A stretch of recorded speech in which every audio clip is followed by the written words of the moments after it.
this world of all these characters. So anyhow, now we're live on YouTube, and good morning, everybody.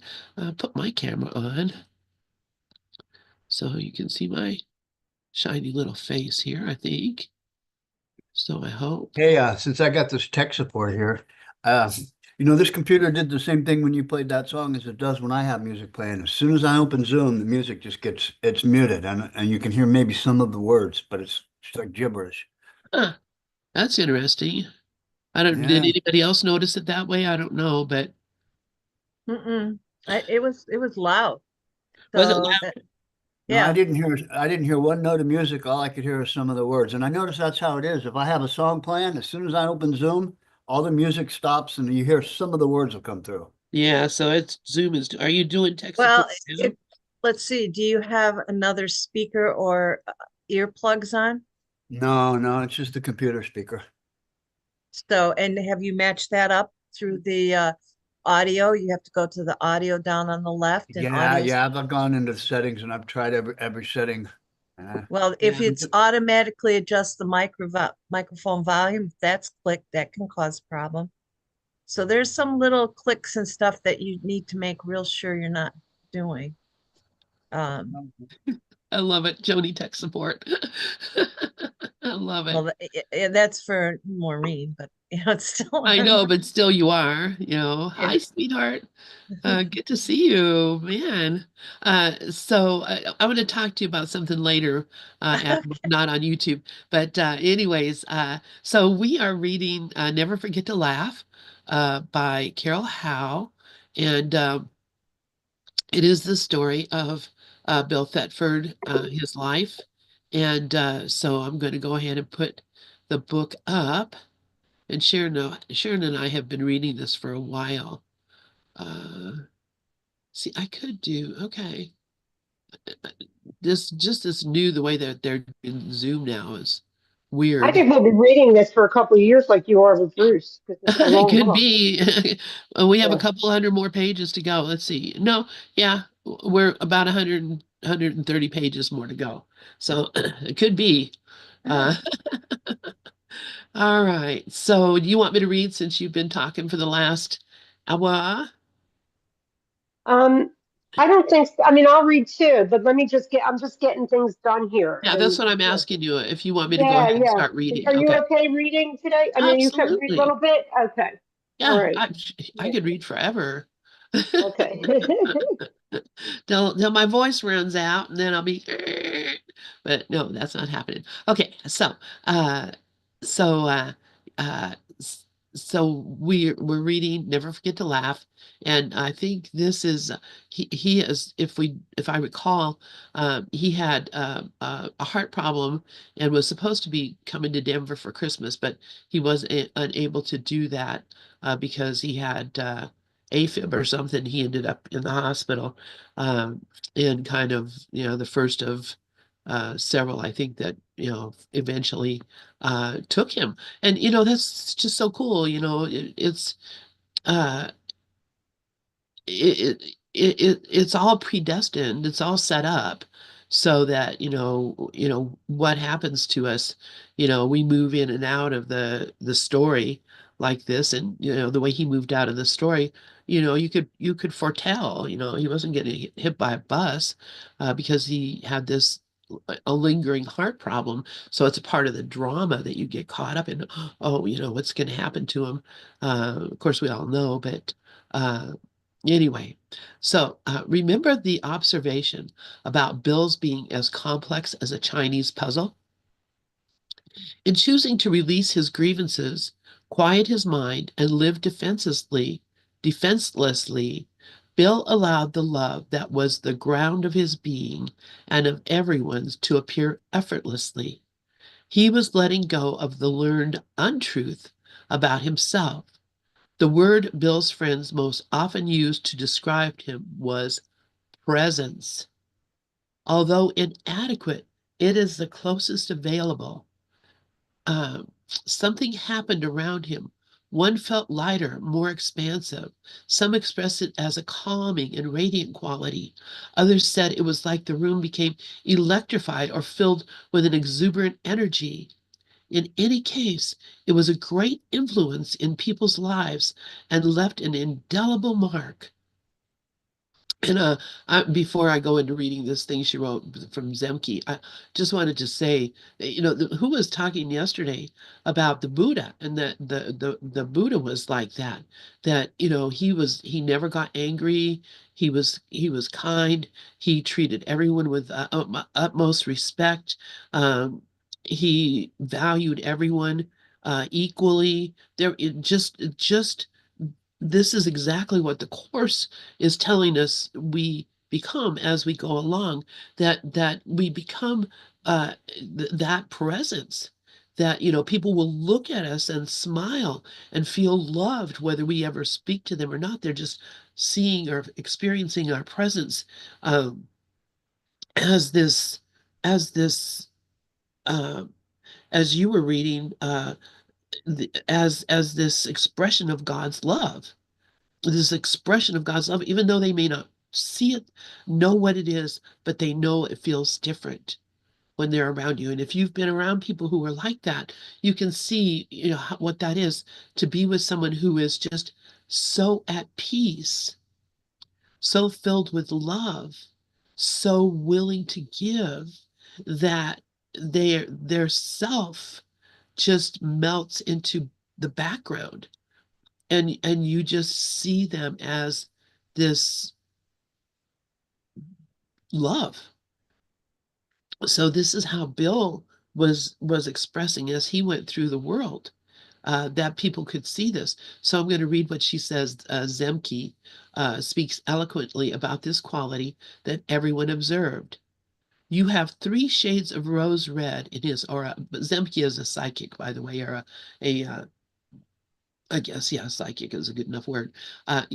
You have 3 shades of rose red in his aura. This first shade is a very pale pastel shade. It is the color of divinity incarnate in the form of love. You bring that energy forward through your being. This is the divine essence or divine loving force transmitted into the earth. Then there is another step up of that color, and it is mixed with a lot of white, indicating transformation through love, the capacity to transform people, life circumstances through love, and this is the mark of a very advanced teacher or soul. Then still another color attached to this rose spectrum is a rose white, a blend of the two so subtle that it seems more white than rose. And this indicates the connection to the divine that at times is so strong and so clear that there is no way you can translate that information in words. It is simply a transmission that occurs on an energy level of your being and gradually filters into form in whatever way is best. It happens without your doing anything about it, consciously, and is responsible for the attraction that people feel. Many of the people who experience this with you do not understand what they are experiencing. They just know they want to have it. They want to be near you, be around you, close to you. So this is what this psychic guy had to say about Bill, was that, he had this rosy kind of aura that, oh, that's much better.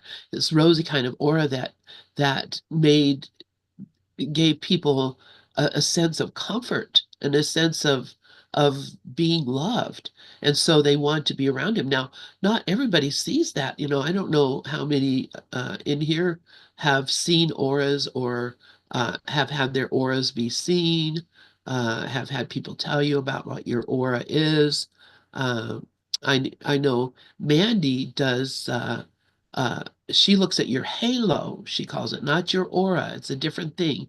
She looks at your halo, and she'll make a picture of it if you send her a photograph of you sitting with a dark background, so she can have something to work at, because she'll look at it and see, what these colors are around you.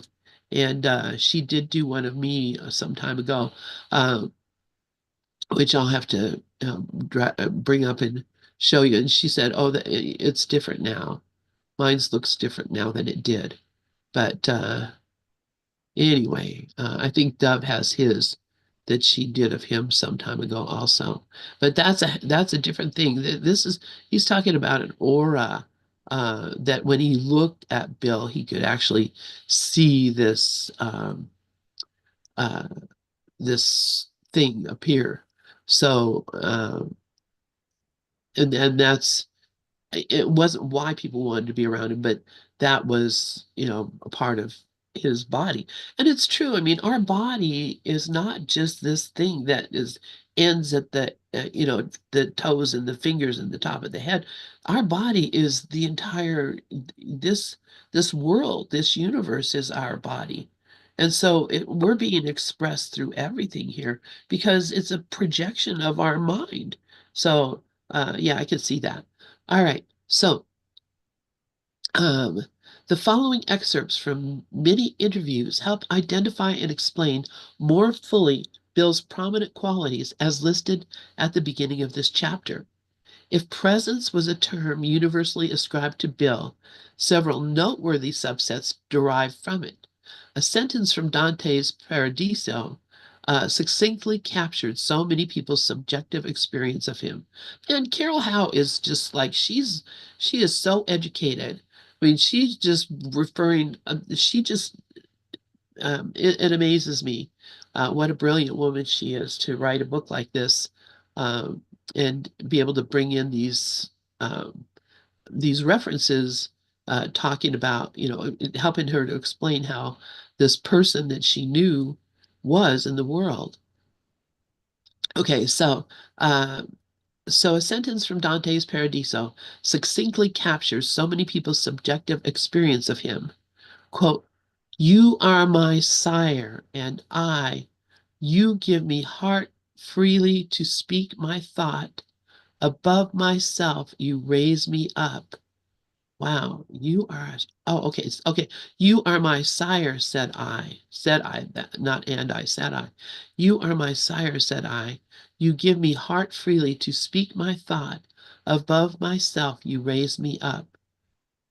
Wow, and that reminds me, I mean, Jesus talks about that as well in the Course.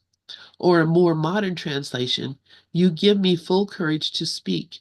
You lift me until I am more than myself. And I'm just hearing that song, You Raise Me Up, in my mind as I'm saying these words. Uh, that was Bill, and it most fully articulates his greatest gift, the most noted aspect of his way of being, his unsurpassed capacity to support and accept almost anyone or anything. Wow. I say almost because in his last decade, there were still a few loose ends of forgiveness not yet handled, and some persons could still push his buttons. And here again, she's, this being that she's experiencing here with him is a person that holds no grievances. So he's not looking, if he was here and we were talking about the election, he would be completely different, the kind of conversation you would have with a person like that than, for most of us who have opinions and feel like, there's, something has gone wrong. Bill would just be like Joel Goldsmith, you know, focus on, the reality here. None of this is really happening. So I don't have to worry about what's going to happen because everything is taken care of. All right. So let's see. Offering acceptance has a noticeable substantive healing effect, both on those who give and receive it. It speaks in ways far more compelling than words that we are not judged, that we are completely acceptable as we are and deeply cared for. Within the light of Bill's acceptance, frantic or mindless thought could settle down, accompanied by a deep sense of relief. Imagine no need to defend, impress, convince, or dominate. People relaxed in his presence. Bill's acceptance had the instantaneous, profound effect of orienting people to their own innate value. and the expansion was automatic. The Course speaks of the healing effect that practicing forgiveness has on others. And this is from the Course. I'll look and find where it's from. The power of witness is beyond belief because it brings conviction in its wake. Now, in the hands made gentle by his touch, the Holy Spirit lays a picture of a different you. It is a picture of a body still, for what you really are cannot be seen nor pictured. Show this unto your brother, who will see that every scar is healed and every tear is wiped away in laughter and in love. And he will look on his forgiveness there, and with healed eyes will look beyond it to the innocence that he beholds in you.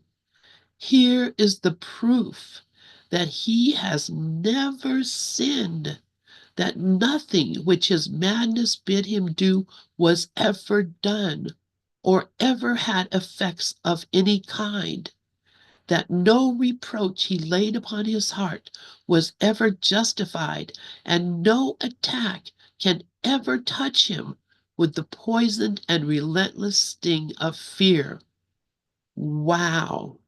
See, this is what you were talking about this morning, Sharon. I don't know if you're still around, but what you were talking about I'm this, right here. I'm right here. I can yeah. read through.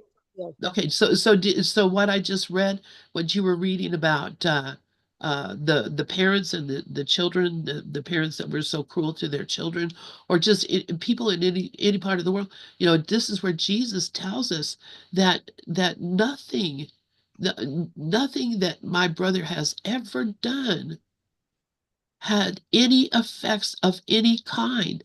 Let me look and see where that is. I'm just going to look at the from text 565. So I have to get my book to look at that because she doesn't refer. But remember that 565, which course I have here. I have them all, but anyway.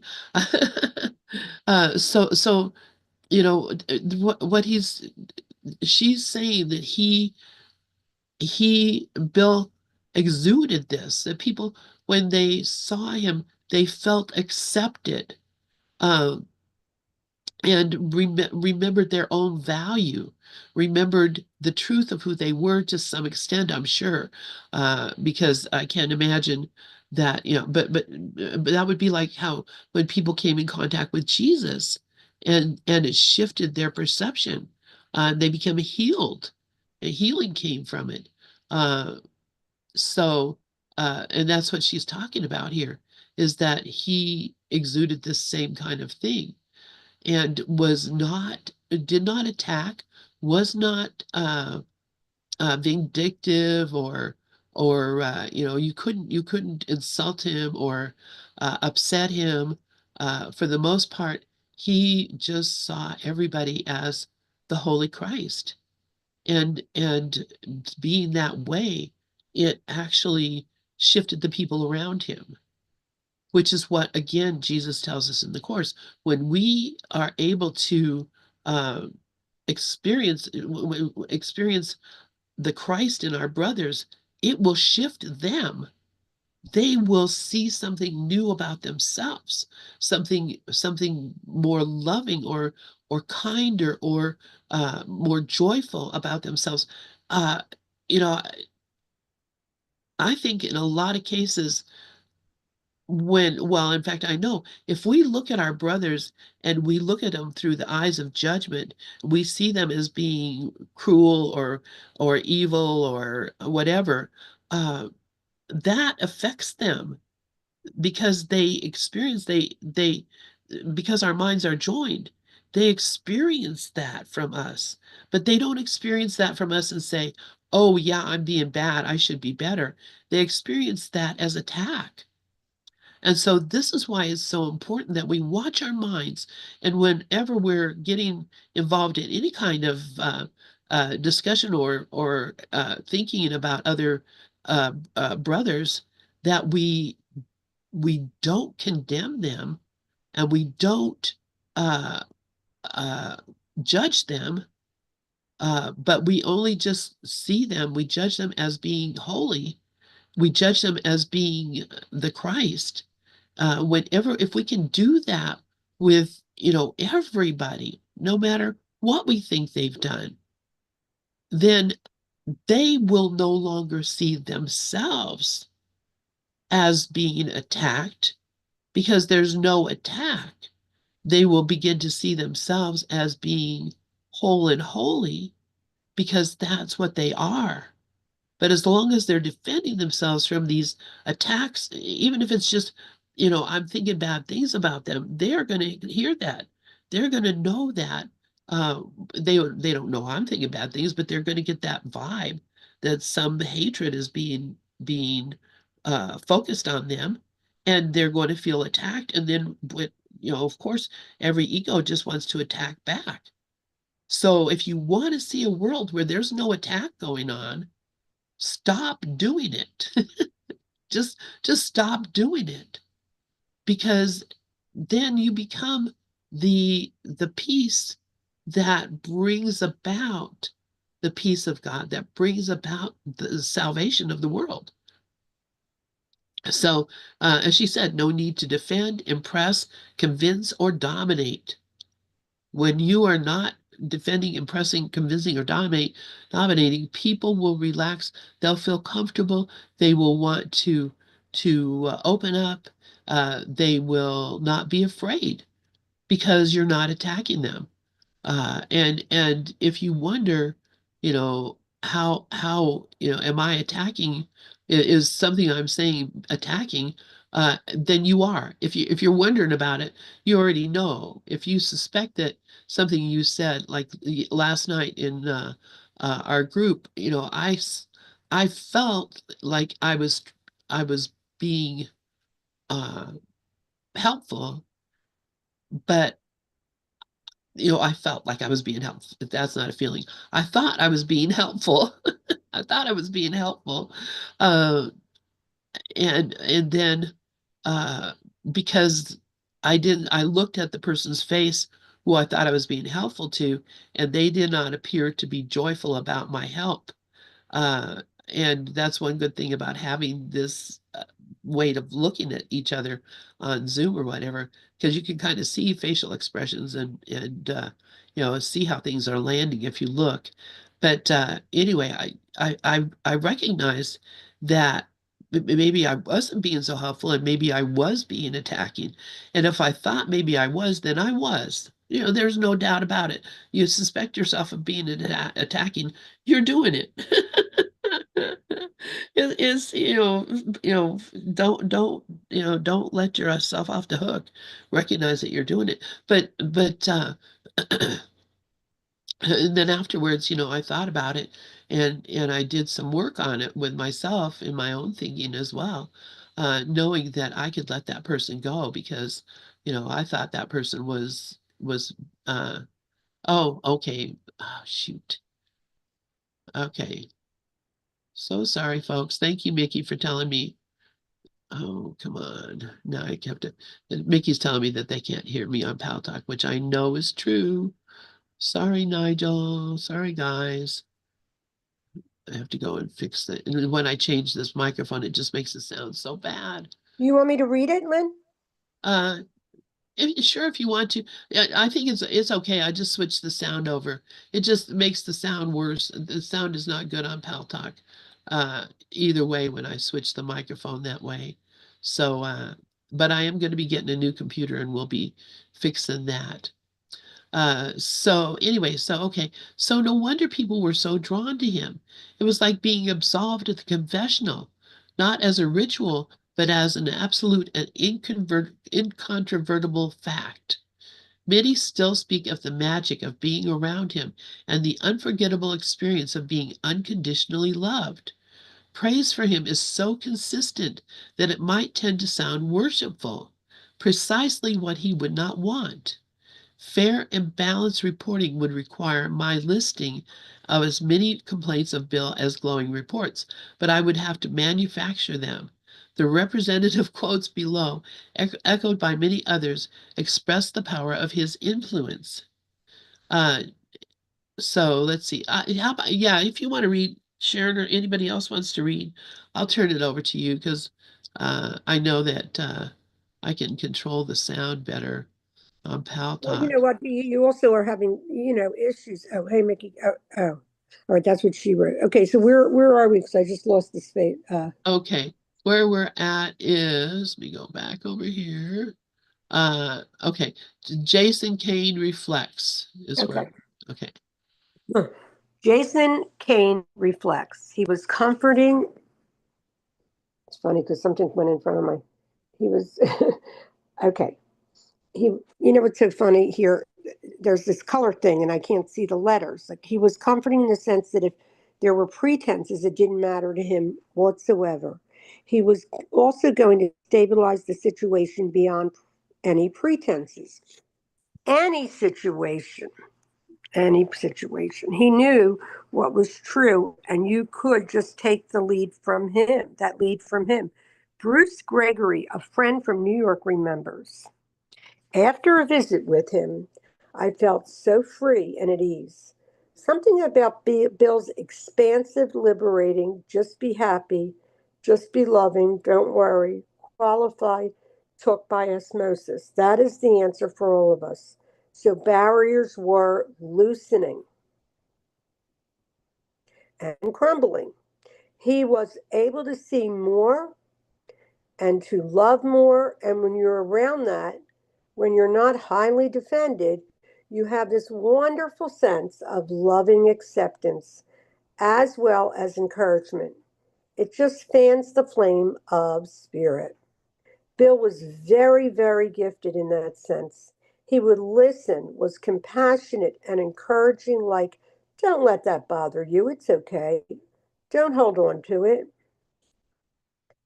Judith Scutts Whitson comments on that first fateful luncheon with Bill and Helen. Or I should say, slightly terrified because I didn't know which social skills to use with her. She was an anomaly to me. You didn't know if you were getting through. You didn't know whether you should be open, closed, chatty, quiet. At least I didn't know. But with Bill, I was relaxed because I felt so comfortable with him. It's funny on a personal level. When people are disarming is when they tell you pretty much where you are. And what Bill did, he went into the higher self, and he did that for the whole being. Because when you're in that higher self, our egos are always accepted. It just happens that way. Although Bill knew that teaching the course was not his mission, he fully supported other people's efforts on behalf of the course. Hather, who Prather noted, he was open to almost any approach. Once at a meeting in La Jolla, Bill was just as happy as a Cheshire cat sitting in this absolutely far out woo woo California atmosphere. Some people would say things he didn't believe philosophically, yet he was completely accepted of what they had to say. Their attempts to heal, the songs that they would sing.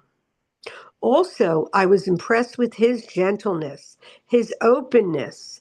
He would talk about anything you wanted to talk about, his lightheartedness, his humor, and of course, he was very intelligent with a sort of Eastern sophistication, which, being from Texas, I'm sometimes intimidated by, but not with him. It was a relief to find him so open and friendly and accessible. I just connected with him right away, right from the beginning. I have to say, I connected with Bill. Of course, I'm grateful to Helen, but Bill was somebody like if you could just see him, like when he was teaching or talking, he was this gentle. He had all the characteristics of God's teachers. Now I have to take something out of the oven, so just take this line, Catherine Prescott, and I'll be right back, Lynn. Okay? Okay, yeah, it's I'll it's be fine. I'll switch the mic over And I can continue to read. So Lynn, I can read if you want to take a But let's break. let Nikki, because she woke up this morning. She won't say anything, but she woke up with her breathing issues. So I think it would be great if she doesn't have to breathe. So thanks, Nikki. Sure. it'd be great if I didn't have to breathe. No, I Okay. meant Do that. read. I meant read.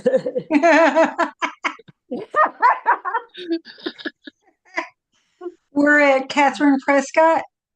Yes, yes. Catherine Prescott remembers. He was so generous with me and my children in the sense of making me feel secure. His kindness when I moved to Marin County was just over the top, and I needed it.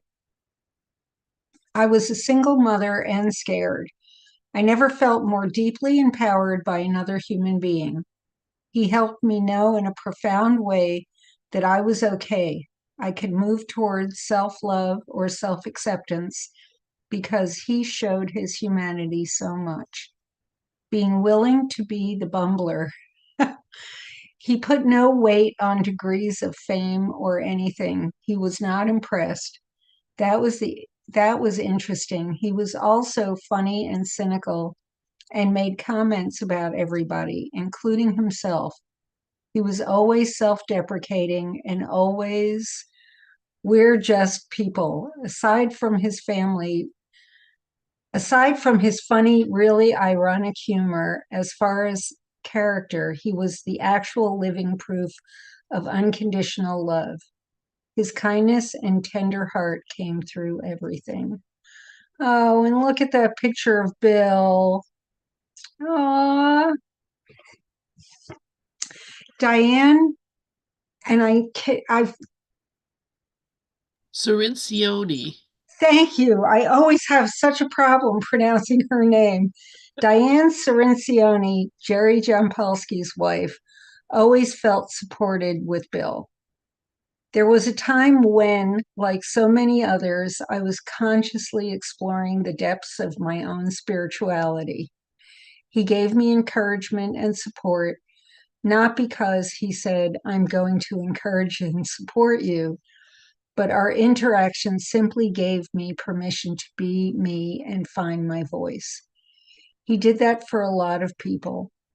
He had the ability to validate your being without having to say anything, to help you feel good about yourself, perhaps the greatest gift anyone gives anybody. It's as if he said, if anyone needs permission to be themselves, I grant it. Only it wasn't done at a conscious mind level. It happened automatically around him. If I had an issue, something I wanted to work on, he would say, why don't you do that? Just change it all. Change it in your mind. I went, oh, okay, why don't I? He was free and unattached to the whole thing, a very empowering person, not to overuse an old word. I found him to be equally loving to everybody. I think he loved a lot of us. His love was strong, and that was very important. I never felt judged by Bill in any way, shape, or form. He had a way of being kind of egalitarian, not elitist at all. And of course, I loved his humor. I find it a little funny that most of these quotes from people are saying he was so kind, he was so accepting of everybody, but they also say he was cynical. And and I'm assuming slightly judgmental on occasion if you're going to be cynical. Lynn, are you talking? Because you're muted. No, I'm not talking. Oh, okay. I thought I saw your mouth moving. No. So I find that really interesting. How can somebody be totally accepting and supportive and be cynical at the same time? I wish I could have met him so I could see that in action. Okay, so yeah, I do want to say something, and let me go fix the mic and Pal Talk so people can hear me. I that uh, maybe the word cynical is uh, a little too much. because I think about Ken, and Ken was very playful, and he would say things that, uh, I mean, you could take as being cynical, but they were just really him just being just teasing people about things. Hmm. He teased people all the time. And I'm sure you hear it when you listen to his recordings, the things he says to people in the audience who ask questions or who, of course you wouldn't be that way. You wouldn't think about that way, I'm sure. Or, I mean, he's always, Uh-huh. and it may sound cynical to some people, but it was very playful and loving. So, I think maybe Bill was more like that. And she Yeah. has her hand up. So go ahead, Sharon. I don't know if either one of you know anything about Dick Schwartz. He's a psychologist, and he's also like what I guess he's self-realized. But he came up with something called parts therapy, and it's just I was going to go to someone. I started, but then I realized I could do it with the Holy Spirit. And I'm reading a couple books, but one of them is Self Help by Gabrielle. I forget her last name, but in any case, I'll look it up if you're interested. But I think it's Bernstein. Berenstein. Yeah, yeah, Bernstein. our parts we have like really awful parts, but we have hidden those parts as the course says. So, and then the person out there is just projecting what we are hiding from ourselves. So with the parts therapy, what I've been doing is kind of naming my parts, giving them names, so it creates distance from Sharon, so there isn't as much fear or just the ego saying, well, you're not hateful, because that's what it does. It just wants to keep us where we are. And so it's like, when I do and it sounds like a lot of work, but it's really fun. I like it. It's like what I did was I came up with grieving Gabby, fearful Farah, scared Selma, anxious Audrey, rageful Robin, hateful Hannah. So you write them out, and then you're writing to spirit, but you're getting, because there's a lot of hate in my mind. I mean, how in the world would I hate someone I don't even know that's out there? That's all my hate. And we have the guilt and the layers. And what I used to feel when listening to Ken was fear, because I knew I had several times in my life where I've seen how dark the hatred can be. And so this is just a way. So maybe she's implying that, yes, he was always this way, but there's always until our parts all join together and just fall away, because that's all they are. They're just thought.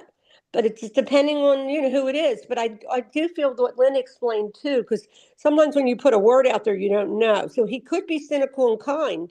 You know, I think the main point of Bill was that he was disarming. And the more disarming you are to another ego, the more the ego will express itself. That's all. I'm going to stop now and let Mickey continue reading. Thanks, Mickey. Also, I was just thinking, when you were talking, I was thinking, well, Jesus is like that to us in the Course of Miracles too. He's constantly, I mean, he says stuff to us that, you know, that we're like, oh, geez, it would seem very cynical if you were looking at it from the point of view of the ego. But, it's just, the big brother teasing the little brother about, you're not here yet, you're not there yet, but you could be, yeah, Jesus makes some jokes on us big time in the course. So, maybe that's kind of how he was, and people just took it as being more cynical. Anyway, enough of that, talking of that. I'll let you continue reading at Carla Gay Olson. Good points, everybody. And, an alternate word jumped into my mind for 1 second and then just jumped right out again. And I can't remember I can't grab it back again, but if it does, I'll shout it out. Okay, Carla Gay Olson, who became a close friend of Bill's in the 1980s, fondly recalls, the most important moments with Bill were those personal ones. There's nothing I can condense into some words of wisdom, except to say that he was so incredibly accepting. Just that feeling that this was a family and we were unconditional members of that family, and there was nothing in him that said, I pick you and not you. You know how the Course says, our only problem is the feeling of worthlessness? Well, just being in the presence of somebody you admire a great deal. I don't know anybody else who could have provided that experience.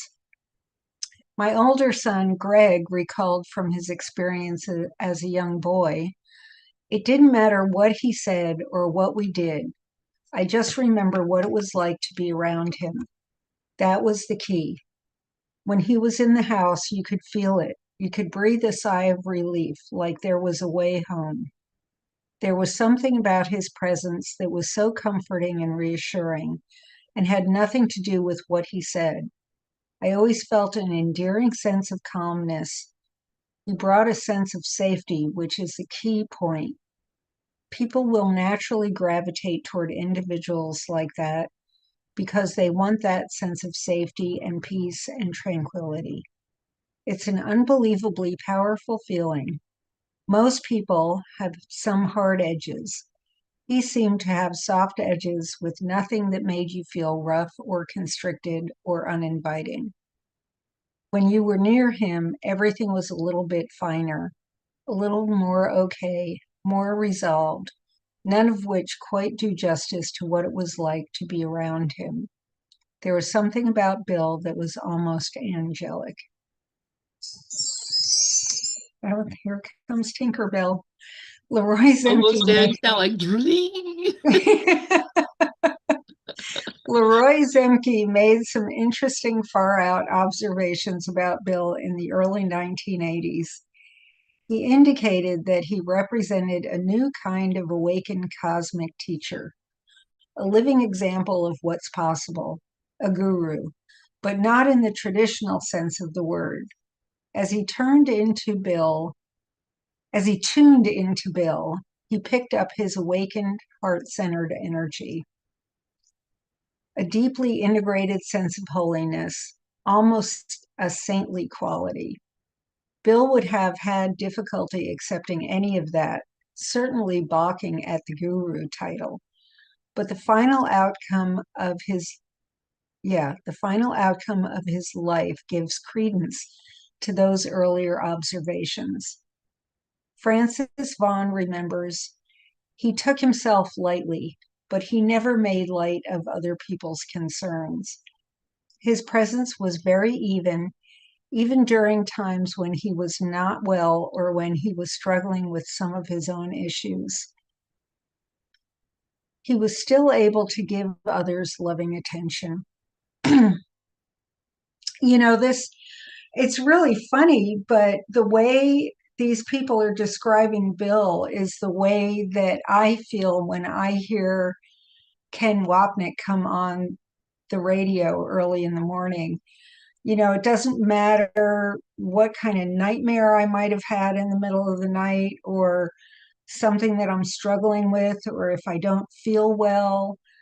When I hear Ken's voice in the morning when Prudence plays his audios, I just relax and feel supported. And and I've started calling him Uncle Ken. Whenever I refer to him, I'll say something like, well, you know what our Uncle Ken says? And it's because I feel like he's this benevolent uncle that is guiding me, every morning through my stuff. So, and it's funny that Ken and Bill did not like each other very much, but they both gave off that same kind of energy. I find that fascinating. I didn't know that they didn't like each other. I never have heard that Ken and Bill didn't like each Yeah. other. I mean, it's just interesting. I might be misspeaking, but I know that Bill had, especially in absence of Felicity, some of the things, Bill kind of had a little bit of resentment when Ken first came on the scene, and Helen would pit them against each other and, say things to Bill. She was always saying very biting things to Bill, but she would use Ken kind of against Bill. I and say, guess we well, haven't got to that part of the book yet because oh, we've been reading that book for a couple of years yeah, I without reading know. And anything that said anything of that Ken and Bill. It's all very loving, everything I've seen I'll between have to go back and find it because I'm not as far in that book as you guys are. I have a bookmark in it, and I seem to think that my bookmark is a little further in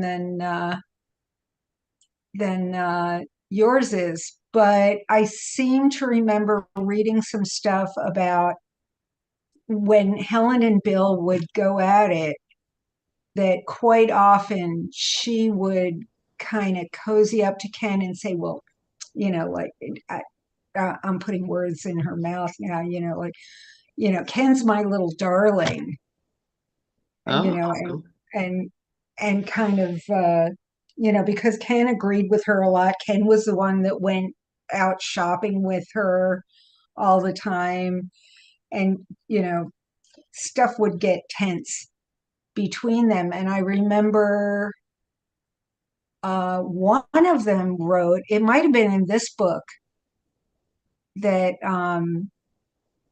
Carol wrote about, toward the end, before Bill died, he had resolved things with all of the people that he had had tension with, and one of them was Ken. So, it's not that they didn't like each other, it's just that there were tensions, and I think most of those tensions were set up by Helen. So, that could very well be. And I just it's hard to think that either Bill or Ken would fall for that, but humans are humans, and believe me, it's easy to fall for crap. yeah, and I think all of that was really early on, like eh, all of this stuff that Carol's talking about here mainly is stuff after Helen died. Yes. So Yeah. she wasn't there to, set up any kind of tension any longer. Yeah. Anyway, I could be talking totally out the wrong orifice, but We all do. Yeah. Yeah. anyway, It's one of those things that, maybe, I've heard, but it's kind of the same thing as when I've heard that, Helen didn't believe the course, or Helen didn't like the course, or Helen never did the course, or whatever, and that's not true. And Helen did the course and did the lessons, and she knew it was true. She just didn't want to, believe it. But that didn't mean that she was. I think, and I'm seeing that from reading Absence from Felicity. There's a lot of people that are throwing Helen under the bus, that not, in that book, but in general, just, talking out their ass about Helen in a way that is not uh, nearly as loving as or respectful as you would be if for someone who was willingly put their life on hold, basically to bring forth this amazing course and have conversations with Jesus every day. You know, I think people you know need to really not be jealous of her, but recognize that it was a lot. It was kind of a sacrifice for her to do this. oh Uh, yeah. and that she did it willingly, and she did it thoroughly, and she did it well. Just speaks to the kind of person that she was. She wasn't the kind of person that a lot of people uh, make up in their minds about her. So, I just, I just want to honor, uh, that what they did, Oh, and absolutely. Yeah. And the fact that she was willing to do all of this, and then say, I think she had a right to say, yeah, this all came through me, but I just don't feel like doing this. Is really hard work, and I deserve a rest now. And I completely honor that. Yeah, I agree with you. I don't believe that she deserves half of the unkind things that people say about her. I mean, for crying out loud, look what she did. Yeah. And if she wanted to say, okay, the rest of you can go and do this work, but I'm not going to sit here with these lessons every day and, strip myself bare, and discard every ego thought that comes in. She deserved any kind of relaxing that she did after she was done with this. I agree with you. Yeah, and I just it just makes me feel bad because there are people that accuse her of lying, accuse Bill of lying, accuse Ken of lying, accuse anybody. It's just crazy to me. Yeah, They I've heard you suspect. say that before, and someday I'd love to have a conversation with you about that because I haven't heard those things. Um, Well, but if you get that big purple book that Robert Perry put together, yeah, I have it, and we're that's reading basically it. a total, Helen lied about this stuff, and I'm putting it all and fixing it now because, she screwed it up. Uh, Oh, yeah. that's, Wait a minute. That's what Don't he pay said, that. Lynn? Oh, I put my hand up and then I took. All right. oh, And well, Robert, I have the basically book too, and it's a good book, but you know what? The foundation book is it's just less reading. You don't need yeah, all. yeah, isn't it basically what he's saying? They I did the don't wrong know. thing, and so I'm Yeah, fixing it for them. I And don't take it quite that way. I don't take it as accusatory as you do. I think that all of the people who wanted access to the original notes and think that that's more valuable are just a little misguided, and that and the whole thing with the concordances, and I'm going to give you footnotes for every time the Bible was cited in here and let you know. Yeah, Glorian is saying the ego thinks something is missing. And yeah, if you want to get all intellectual about it and reference every time some other work was cited, like Socrates or Plato or something in the Bible, have at it. That's cute. yeah. But that doesn't mean anything. I don't think it means something is missing from Oh the yeah, no, from that's the not what I was FIP saying. version. The footnotes and the concordance and all that stuff. That's not what I'm talking about. I'm talking about them expressing that deliberately things were taken out that should have been left in, and Yeah, expressing that Jesus did not tell you to take that out. right. You're lying if you said Jesus told you to take that out. That's really what they're saying. I don't know how else you could take it, other than, if Jesus Yeah, told them to take it out, then they took it out. And who who can, who can tell Jesus you're wrong? right. I think that now, and yes, I'm a Pollyanna, and yes, I like to think the best of everybody.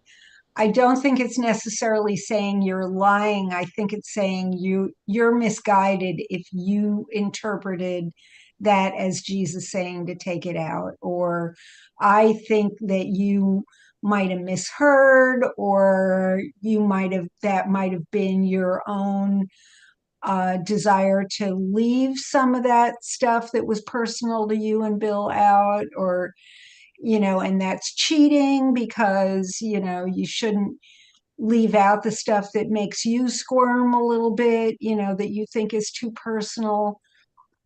I, but that's me. And I like to give people the benefit of the doubt and not think that they're saying you're lying so much as they think. I Because think lying is you such a mean word. because lying is such a mean word and I hate to say it. Yeah, I hear you. Uh, I just want to say, that I read something by Ken Wapnick where he was stating that he didn't really like love that people were looking at her texts and all of that because she didn't want it in there. And this was her private story. And one of the things about Ken was that he had a lot of respect and compassion for everyone. And I think he just wanted to honor what she felt because it was really coming through her. Is it right or wrong? I don't know. I don't even know enough. Wait, my friend's on. Wait a minute. Is that Is that Wendy? Wendy? That your friend? Yeah. Yeah, wait a minute. I can't tell because she's not. I don't know if it's. I have to. Yeah, I have a friend, Wendy, that I told to come. So we'll see. Oh, well, good. Yay, I don't know welcome. because she's in it. I can see. But anyway, like I think that in regards to Ken, I think that he was annoyed that people wanted to know more because what he was doing with Helen was just giving us a clear book. And I was, reading a lot of Robert Perry. I think Robert Perry is equal to Ken as far as his scholarly stuff. He's very scholarly. He knows. I mean, if you look at his book, he put that together and it came through him and it's beautiful, but you don't need it. And I have so much of Ken Wapnick. I think depending on what appeals to you, Ken appeals to me. He really appeals to me. Oh, it is you. You're here. Oh, good. Wendy's here. Yeah, she's my friend. Oh, Okay. nice. Welcome, welcome. Thank you. Thank you so much, Sharon. All right. Well, I'm going to close this off. And thank you, Mickey, for picking up and reading. I appreciate very much. We'll start again here at chapter 16. Sorry, I got a little political there, I think. But, I just honestly,